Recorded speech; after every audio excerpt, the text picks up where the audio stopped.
Gas टंचाईवरून ठाकरेंच्या शिवसेनेचे खासदार संजय राऊतांनी केंद्र सरकारवर जोरदार हल्ला चढवलाय। पंतप्रधान नरेंद्र मोदींनी काही वर्षांपूर्वी नाल्यातून गॅस तयार करण्याबाबत केलेल्या वक्तव्याची आठवण राऊतांनी करून दिली आहे। मुंबईतल्या मिठी नदीवर नाला गॅस प्रकल्प उभारण्याचा सल्ला राऊतांनी दिला, त्यामुळे जोरदार राजकारण तापलंय। मोदी हे फार मोठे वैज्ञानिक आहेत, संशोधक आहेत। त्यांनी काही वर्षापूर्वी एक शोध लावला होता की नाल्यातून गॅस निर्मिती करता येईल। तर मिठी नदीच्या किनाऱ्यावरती अशा प्रकारचा गॅस उद्योगाचा प्रोजेक्ट नरेंद्र मोदी यांच्या संकल्पनेतून निर्माण करता येईल का? आम्ही त्यासाठी काय, त्यांना किती पाईप लागणार आहेत, काय लागणार आहेत, त्याची व्यवस्था आम्ही शिवसेना म्हणून करायला तयार आहोत। संजय राऊतांनी त्यांच्या खास शैलीत केंद्र सरकारवर एका पाठोपाठ एक तिखट शाब्दिक क्षेपणास्त्र डागले। राऊतांनी अगदी युद्धासारखे शाब्दिक क्षेपणास्त्र डागत टोले लगावणारे शाब्दिक ड्रोनचे हल्लेही चढवले। त्यामागचं कारणही तसंच होतं। युद्धामुळे देशात गॅस सिलेंडरचा तुटवडा निर्माण झालाय, परिणामी नागरिक हवालदिल झालेत, तर अनेक हॉटेल्स बंद पडले। त्यामुळे संजय राऊतांनी टीका करत असताना गॅसची समस्या सोडवण्यासाठी उपरोधिक पर्याय सुचवला।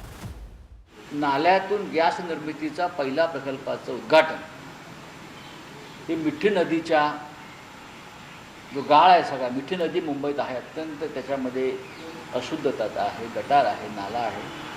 तर मिठी नदीच्या किनाऱ्यावरती अशा प्रकारचा गॅस उद्योगाचा प्रोजेक्ट नरेंद्र मोदी यांच्या संकल्पनेतून निर्माण करता येईल का? आणि त्याचं उद्घाटन करण्यासाठी मग देवेंद्र फडणवीस आणि मुंबईच्या महापौरांनी नरेंद्र मोदींनाच बोलवावं। संजय राऊत एवढ्यावरच थांबले नाही, तर मिठी नदीवरील गॅस प्रकल्पासाठी त्यांच्या पक्षाकडून त्यांनी मदतीचा हात देण्याची तयारी दर्शवली। तर प्रकल्पासाठी अनुदानाची जबाबदारी मुख्यमंत्री देवेंद्र फडणवीस यांनी घ्यावी, अशी उपरोधिक मागणी राऊतांनी केली। हे आखाती युद्धामुळे जी टंचाई निर्माण झाली आहे गॅसची, ती आम्हाला मोदींच्या कृपेने दूर करता येईल। पण पहिलं उद्घाटन त्यांनी मुंबईत मिठी नदीवर करावं। आणि आम्ही त्यासाठी काय, त्यांना किती पाईप लागणार आहेत, काय लागणार आहेत, त्याची व्यवस्था आम्ही शिवसेना म्हणून करायला तयार आहोत। कारण हा जनतेच्या अत्यंत जिव्हाळ्याचा प्रश्न आहे। संजय राऊत एवढ्यावर थांबले नाहीत, तर त्यांनी अमेरिकेलाही वादात ओढलं। अमेरिकेच्या प्रेस सेक्रेटरी कॅरोलिन लेविट यांनी भारताला उत्तम ॲक्टर म्हटल्याच्या विधानावर संजय राऊत यांनी नाराजी व्यक्त केली। हा देशाचा अपमान असल्याचा दावा राऊतांनी केला। आम्ही सांगू तेच ते ऐकतात आणि करतात, त्यांना उत्तम ॲक्टिंग जमते। हे व्हाईट हाऊसच्या प्रेस सेक्रेटरीचं म्हणणं आहे काय? हा देशाचा सगळ्यात मोठा अपमान आहे की भारत हा एक ॲक्टर आहे, आम्ही सांगू तेच करतात।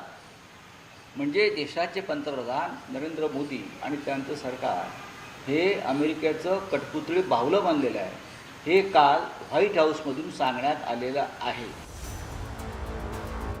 गॅस तुटवड्यावरून संजय राऊतांनी त्यांचा तोफखाना रिता केल्यानंतर भाजपकडूनही तितक्याच आक्रमकपणे उत्तर देण्यात आलं। पंतप्रधान नरेंद्र मोदीजींच्या नेतृत्वात देश सुरक्षित आहे, सक्षम आहे। अमेरिकेची कठपुतळी कुणीही नाही। उलट जेव्हा ट्रेड डील झाली तेव्हा भारत अमेरिकेपुढे झुकला नाही, तर सन्मानाने उभा राहिला। म्हणून अमेरिकेला देखील आपला टॅक्स कमी करून 18% आणावा लागला। हा भारताचा विजय आहे। तर संजय राऊत, तुम्ही स्वतः शरद पवारांची कठपुतळी म्हणून काम केले। संजय राऊतांनी स्वतः सोनिया गांधींची कठपुतळी म्हणून काम केलंय। संजय राऊत राहुल गांधींचं बाहुलं बनून काम करतायत। त्यामुळे इतरांना कठपुतळी म्हणण्याचा अधिकार संजय राऊतांना नाही। गॅस तुटवड्याचा मुद्दा आता राजकीय झालाय।